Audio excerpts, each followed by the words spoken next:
ഇന്ന് നമ്മൾ പറയാൻ പോകുന്നത് പത്തനംതിട്ട ജില്ലയിൽ സ്ഥിതി ചെയ്യുന്ന ആറന്മുള ശ്രീ പാർത്ഥസാരഥി ക്ഷേത്രത്തിനെ കുറിച്ചാണ്.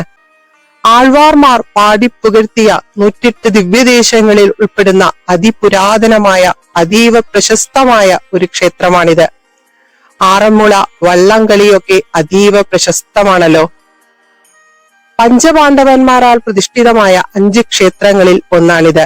ഇവിടെ പ്രതിഷ്ഠ നടത്തിയിരിക്കുന്നത് മധ്യമ പാണ്ഡവനായ വില്ലാളി വീരനായ അർജുനനാണ്.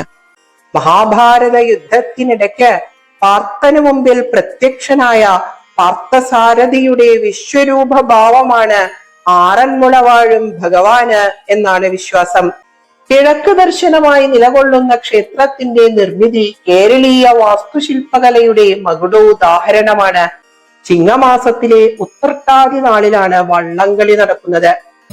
അഞ്ചാനൊന്നിന്റെ മധ്യേ മരതകമല ഭോഗി ഭോഗിന്ദേ ചഞ്ചൽ ചില്ലി വിലാസേ ത്രിഭുവനമഖിലം കാത്തുരക്ഷിക്കുമാധ്യൻ പഞ്ചാനം പാണ്ഡവാനം പ്രിയസഖി തിരുവാറന്മുളത്തമ്പുരാനിൽ നെഞ്ചിൽ കിഞ്ചിൽ പിരിഞ്ഞിടരു അതിനനിശം കാലമേ കൈതൊഴുന്നേ.